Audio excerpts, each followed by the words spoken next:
Buying a home can sometimes feel like an uphill battle, and definitely Fayetteville is no exception. With rising prices, high interest rates, sometimes competitive competition, and countless details to navigate, a lot of people miss out on their dream home because they weren't prepared. But here's the good news: with the right strategies and preparation, you can win in today's Fayetteville market. Today I'll show you how to avoid mistakes, navigate the process with confidence, and secure the home you've always wanted. So the first thing we're going to talk about is why most buyers lose in today's market. So Fayetteville's real estate market is moving pretty quickly, especially neighborhoods that are near Fort Liberty, formerly known as Fort Bragg. Everybody wants to be typically near the base. Typically no more than, I'd say, 20 to 25 minute drive to Fort Liberty. Most buyers don't understand that the listing price is just the starting point for most offers. Inadequate preparation. So you probably heard it before. If you haven't, I'm definitely going to tell you now. You need to get pre-approved. This is very, very important to get pre-approved. First of all, a few things. You don't know what your budget is. You may come in going, okay, well, I'm want to buy a house that's $300,000, just a good round number out there. And you may look at your credit and say, I've got a 700 plus credit score or higher and things like that. And it's not all about your credit. I'll get to that in just a minute. But what I've seen happen a lot, and this happened recently, just a few months ago, where a couple wanted to buy a house that was, I think it was $280,000 was what they said their budget was. And I told them, you need to get pre-approved. They didn't want to listen to me. So I worked with them, and then we started looking at homes. They saw a house they liked. They wanted to put an offer in. It had only been on the market for just a few days. And they had already multiple offers. So by the time they spoke to the lender and got pre-approved, which took a few days, the house was already under contract. So now they missed out on an opportunity because they didn't want to get pre-approved. And a lot of things that are hold people back from getting pre-approved is they don't want their credit pulled and they don't want to lose points. Well, this is going to happen. They cannot check your credit without pulling your credit, and you're going to lose points when they do that. That's why you need to be super serious.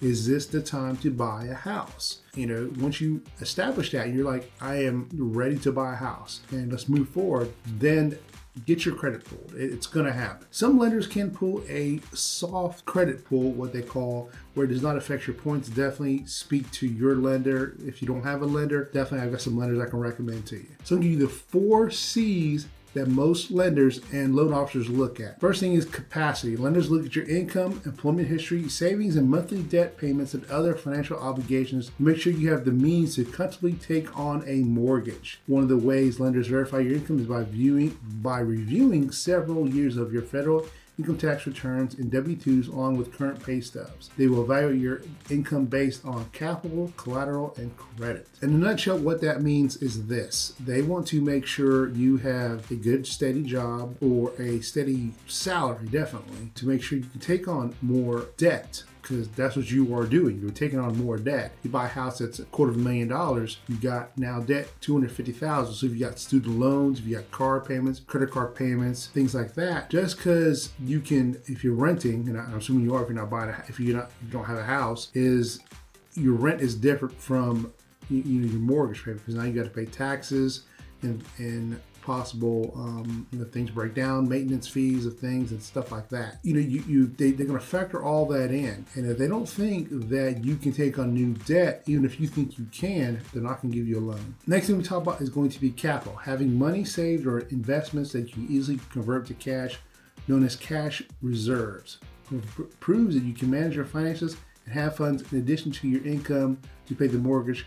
Cash reserves might include savings, money market funds, other investments that can be converted to cash, such as retirement accounts, IRAs, CDs, stocks, bonds, 401ks. Along with cash reserves, other acceptable sources of capital income might include gift from families, down payment or closing cost assistance programs, grants or matching funds, or just plain old sweat equity. Also, if you are depositing a large amount of funds into your bank account, they're going to look at your bank account. They're going to ask you, where'd that money come from? So if you deposit $3,000, $4,000, $5,000, $10,000 into your account, last week and then you start looking at homes, they're going to ask, where did these funds come from? You got to prove that they were obtained legally, whether it be a gift from mom and dad, brother and sister, whatever the case may be. They have to prove that it came from a reliable source. A good example is this. I've seen it happen a lot where parents are helping out their kids buy a house, so they give them a loan, $10,000. Now, if you're giving them a loan, they have to count that as debt because it's a loan. So the money has to be gifted to you from mom and dad, whoever it may be. And they have to write a letter saying this was a gift. Next thing I talk about is going to be collateral. Lenders consider the value of a property and other possessions that you're pledging as security against the loan. In the case of a mortgage, the collateral is the home you're buying. If you don't pay your mortgage, the mortgage company could take possession of your home, also known as foreclosure. To determine the fair market value of the home you'd like to buy during the home buying process, your lender will order an appraisal of the property that compares it to similar homes in the neighborhood. Basically, what this means, if you didn't understand that, is if you're buying a house with $250,000, they're going to order an appraisal, and the appraisers will come out to this house you're going to buy to make sure it's worth $250,000 or more. We would obviously love it to, be worth $250,000. Even better if it's more, because then you have equity built in your homes. What I mean by that is, let's say the house is listed at $250,000, it's valued at $260,000. Technically, you can turn around, buy the house, next day sell it for $260,000, and because it's worth that amount. I would not suggest that, but that's just a good example of what I mean by an appraisal and stuff like that. Last C we talk about is going to be credit. Lenders check your credit score and history to assess your record of paying bills and other debts on time. Many mortgages also have minimum credit score requirements. In addition, your credit score can dictate the interest rates you get on your loan and how much of a down payment will be required. Even if you are a renter and don't have plans to buy right now, it's a good idea to get smart about credit and know ways you can build and maintain strong credit health. I think this one, and this C everybody always talks about, is my credit score. It's great. And that's where a lot of problems come in when they don't want to get pre-approved. They're like, oh, my credit score is great. As you can see, it's only one of the 4 C's. You gotta have all C's. You can't just have one of them. And also, even people with credit score, they think they need a 700 or better credit score. Some lenders will loan you money with a 620 credit score. I've seen some lend it with a 640 credit score. So even if you are in the 600s, doesn't mean you can't get your home yet. That just means you need to work on some things. Again, talk to a lender. I know some that have a free credit repair service that if you use, and as long as you use them, once you get your credit fixed, you use them to buy the house, it's free. So, definitely you don't have to spend money to build up your credit. Reach out to me, let me give you that lender's information. And just to give you another story real quickly, a couple years ago, I had a guy who owned a bunch of businesses and he was looking to buy his townhome. Our townhome was like $220,000. So he went through a loan company, like I said, the name of it, and they pre-approved him, went under contract. 2 days before he closed on this home, they told him all of a sudden now his debt to income was too high. It's because he owned 5 cars. Now, he was making his payments on time. Everything was great. It wasn't bad credit. It was just he had a lot of debt. So, unfortunately, he could not buy the house. We had to terminate the contract. Obviously, we were both upset with this lending company. How can they not catch this in the very beginning? They knew he had 4 cars. Like he went out and bought 4 cars the day before. Or 5 cars, the day before. So definitely be careful of that. Just because your credit score is good, you got to have a low debt to income. Another thing I see that a lot of people do when they look at homes is they skip the home research. Now, some are pretty good about this, whether they're looking at neighborhoods or looking at suburbs or looking at crime stats, schools. Those are usually the main important things. And as a realtor, do the Fair Housing Act, I'm not going to give you my opinion about that. It's a federal law, but I can provide data to you.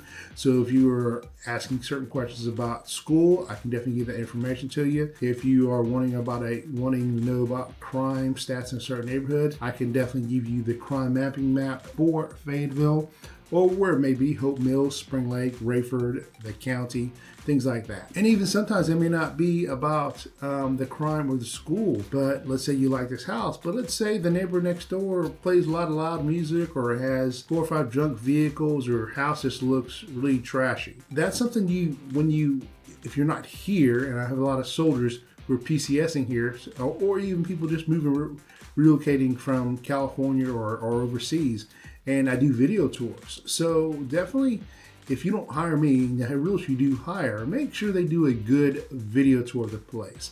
What I always do, I start on the outside, I give you a shot of the neighborhood, I show what the neighbors look like across the street. I stay outside for a few minutes, let you see, if there's anything, loud, how the neighborhood looks and things like that. These are very important things because you're not here, so you got to depend on your realtor. Like the other day, I did a video for a client who's in Korea and walked in the house and immediately I could smell, that dog smell, the pet smell. It wasn't horrendous, but in the video, I said they definitely have a dog, and that's from the dog smell. And he thanked me. We sent a video to him. He thanked me, said, hey, thanks for letting us know about the dog smell. That's something we can't obviously see or smell. So those things are important. So definitely keep those things in mind. Another thing I see also is weak offers, and everybody wants a great deal. Trust me, I want a great deal. You want a great deal. The seller wants a great deal. So this plays a lot of how each house is going to be different. How long has it been on the market? Has it been on the market for several weeks, several days, several months? These things play a lot. If the house has been on the market for several months, I will look at the history of it. If it's listed at and see, why has it been on the market? Why do I think it's been on the market too long? It could be overpriced to begin with. It could, the house itself, until I look at it, could be in bad condition. We won't know until we take a look at it, of course. Could be the area. A lot of things could determine why this house is bad. It could be just the time of the market right now. Time of this video, it is December, so it's almost Christmas. And seasonality plays a big part of, a lot of people want to look at homes during Christmas time. They're visiting family, spending money on presents, traveling, all the good stuff. With your offer, you want to be competitive with your offer, but not insulting either. The house during 1,000 and you want to come in at 280, 290 might not be a good idea. Each case is different, but if the house just hit the market yesterday at 300,000, you're going to go offer them 290. So you're trying to tell me the house is only worth 10,000 less in one day? I would suggest against that. I would tell you I don't think that's a good idea. In the day, it's your decision, but you're going to really hurt yourself if you do that. Again, I know we all want a good deal, but one day on the market, 2 days on the market, it's probably not going to have them drop the price $10,000. Also, another thing is poor communication between you and your agent with the listing agent. Definitely, you want to make sure you get your point across to them, explain what you're looking for. You can look at closing costs, down payments, due diligence money, earnest money, home inspections, things like that. And if you don't have that money, you need to speak to your agent, let them know, hey, I need closing costs. I don't have enough, or I've got some of the closing costs. There's no reason to keep these things to yourself because the agent doesn't know. And if he goes to ask for no closing costs and then you get the offer accepted, you're going to close in 30, 40 days without any closing costs. It's kind of, you have to terminate the deal or either that or get some money together somehow really very quickly. Another thing I see a lot of people make is emotional mistakes. So let me give you a little story here. So just a few months ago, I had a lender who reached out to me, said, hey, this person's pre-approved. I can't remember the amount, but they, so hand them off to me, looking at homes. They liked a few homes, and one home that particularly they liked was a little higher on their pre-approval, and they didn't want to go that high. Understandably, they know what their finances are. I don't. So I told them, I said, if you think you can't afford it, do not buy this house. Buy the house that you can afford or you want to, where it's comfortable for them, because this is now a 30-year mortgage possibly that they're looking at paying every month. So as they're talking to their lender, I'm not going to say their name, their lender was trying to get them to buy this house. He kept saying, oh, don't worry, you're in the military, you're going to get a raise next year.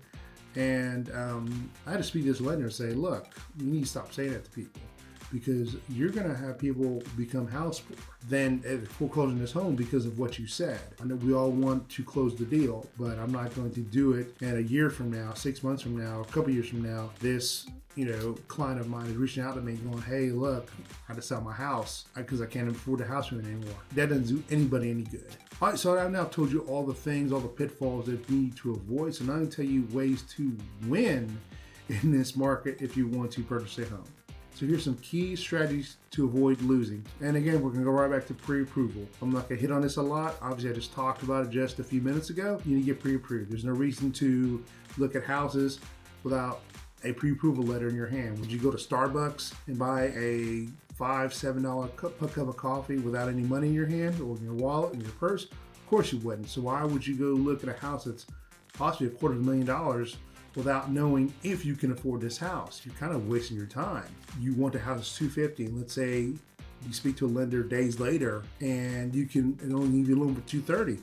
Once you come out of pocket for $20,000, which most people cannot do, you've wasted all your time looking at houses $250,000, knowing you can't afford this house, and I can give you a loan for this amount of house. And I just stated on a few minutes ago also, make sure you got enough money for closing costs, down payment, home inspections, termite inspections, due diligence money, earnest money. Things like that are going to add up, and you need to speak to your realtor about this and your lender to make sure you've got all this. If you see a house you like, want to put an offer in, then say, okay, how much are my closing costs? If you don't have a loan that's zero down payment, how much down payment do you need? Do you have enough for down payment? You've also got a new thing. As a buyer, you may have to pay your agent's buyer's commission. This just went in effect August 17th of 2024, where now it used to be an unwritten rule where the seller of the home would typically pay for the buyer's agent's commission. Now that has not stopped. They can still offer to pay for it, but they can offer not to pay for it.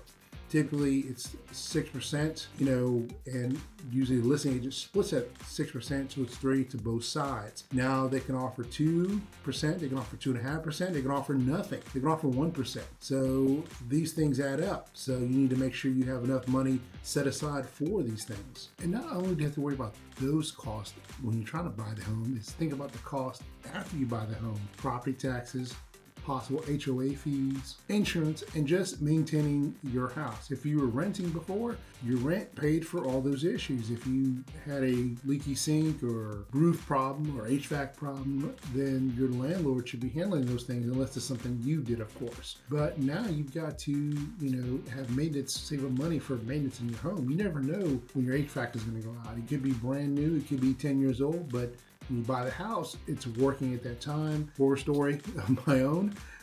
The house I live in now is my wife. We bought it and closed. And the day I moved in, the next day I moved in, the air conditioner went out. Luckily, it was in the middle of September, so it wasn't too hot. It wasn't actually hot at all. I remember the day, other than I was sweating because I was moving furniture. And the whole time thinking, man, I'm really working hard today. I'm sweating up a storm. Then I was like, wait a minute, the air conditioner doesn't work. It worked when I did the home inspection. It worked just fine. The day we closed, the day before we walked through, it was working just fine. But it went out. Just one of those things that happen. Can't blame the homeowner or previous homeowner. I can't blame my realtor. I can't blame the home inspector. There's no one to blame. It went out, just like a car. You buy a used car, and then next thing you know, take it to your mechanic, everything looks good, but they're going to catch everything if you even take it to your mechanic. Or if you check it out yourself, next you know, hey, you've got oil leak, or hey, you've got engine issues, you got transmission issues. There's things on and on and on. Anyway, you get my point. Well, I would definitely recommend is using a mortgage calculator. They're all over the internet websites. There's also on my website if you want to check it out. Punch in all those numbers. When you talk to your lender, ask these questions. How much is my insurance going to be? They'll give you a rough estimate. They're not going to give you the exact amount because there's over 2,000 insurance companies out there. So each one's going to charge you a different price. So they will factor in an estimate of how much it may be. Your taxes are obviously going to be the same. Your realtor could find that out for you. They look at the past tax history of, okay, it's like right now it's 2024, obviously. Well, you may not know that because I don't know when you're going to watch this video. But anyway, they can look at the taxes from the year before. Okay, in 2023, your taxes were $2,000 a year. Roughly, they're going to be $2,000 a year this year.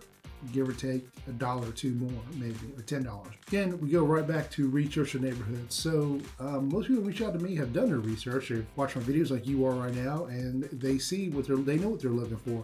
They want, they may want schools, good schools nearby, or desired schools nearby. The old everyone's favorite sayings: schools, safe, all that good stuff. And not only those things, because remember, I can't tell you those, I can't give you my opinion on those things to the Fair Housing Act, but also a lot of people like asking for amenities. How close is the mall? How close am I to Fort Liberty, Fort Bragg? Am I close to the grocery store, post office? Things to do, stuff like that. So keep those things in mind. if those are important to you, definitely you need to do your research to see how close you are to them. Not always the house, but it could be the area. If you are a city kid and you want to live in right next to everything, you definitely want to live in the heart of Fayetteville. If you're like, nah, I'm good, I want to live out in the rural area, well, in the rural area, you're not going to be able to find a grocery store as quickly as you can in the city. Not saying it's terribly far away, but definitely keep those things in mind. And we're kind of just going full circle here, but we're going right back to competitive offers. So definitely want to put in a competitive offer, time on market. If you're looking at a house, how many days has it been on the market? A couple days, a couple hours, a couple weeks, a couple months. Get with your realtor. See what a good offer is to offer on this house. Don't come in lowballing everybody.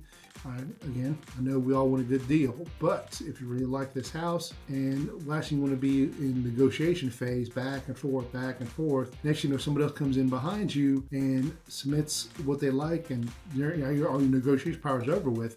Because now the house is not even yours. Somebody else bought it from underneath you. Just remember, in negotiation phase, you're not under contract. There's no binding contract between you two. Typically, the listing agent may say, hey, look, another offer just came in. Could it be lying? Could it not be lying? I'm hoping they're not lying. I wouldn't lie, but hey, those things happen. It's going to really depend on you, on what you believe. And again, stick to your budget. If you're saying, hey, I can't go more than $300,000, then you need to stick at your budget. Now, if you can go a little above $300,000, of course, that's up to you. You're an adult. You know what you're doing. I hope so. Definitely talk to your realtor, but definitely, again, talk to your lender too. Make sure you're not going to make yourself house poor. Maybe consider a house that does not have all the bells and whistles. Maybe it doesn't have the granite countertops, the quartz countertops. It doesn't have all hardwood flooring or all carpet if you want that, or the swimming pool that you want. If you're a first-time buyer, it's usually could be your starter home. Typically, not saying it always will be, but it could be. So, it's not always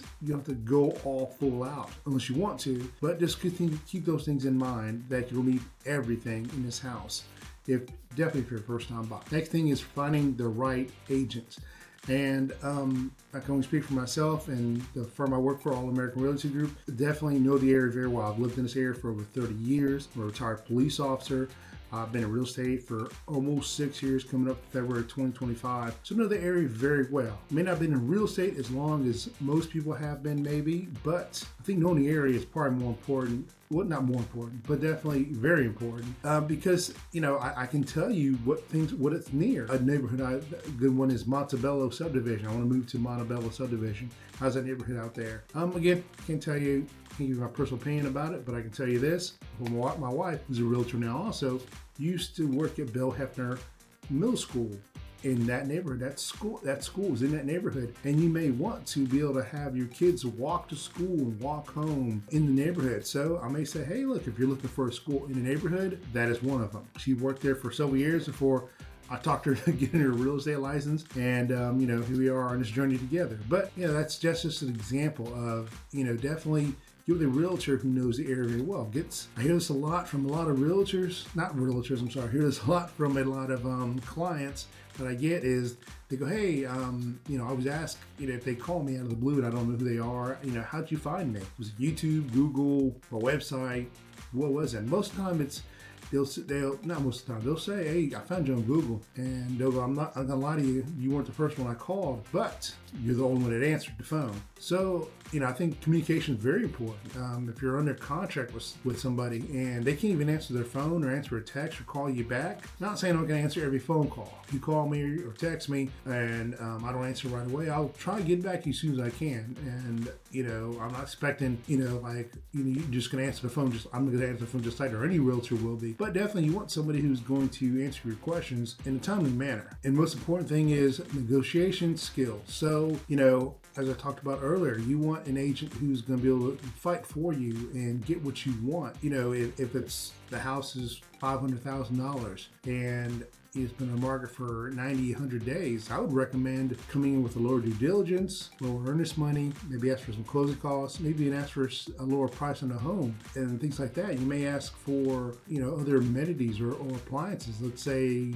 they got a nice garage or shed or something in the backyard, and you may, hey, can you leave that shelf, leave that shed? I really like that refrigerator that they want to take with them. That's $10,000, and I'm being facetious when I say $10,000. Things like that. Definitely have the negotiation skills for you. It's not always about price either, and about saving money. It could be, hey, I can't move into this house for 60 days because I'm in California. I got to sell my house here, or it's under market. Can we get a 60-day closing? Definitely, make sure you tell these things to your agent. They should already know these things. If you interviewed them, they interviewed you, they should be asking these questions. I always ask a question: how quickly you looking to move? If it's like, hey, 6 months to a year, well, obviously we've got some time. I'm not going to start looking at homes for you right away. I just suggest you not look at homes, because what you see now, 3, 4, 6 months later, could not even be available anymore. Why even waste your time looking at homes like that? But make sure you get a timeline. Those things are important. Ask for a 60-day closing. If you want a fast closing, ask for that too.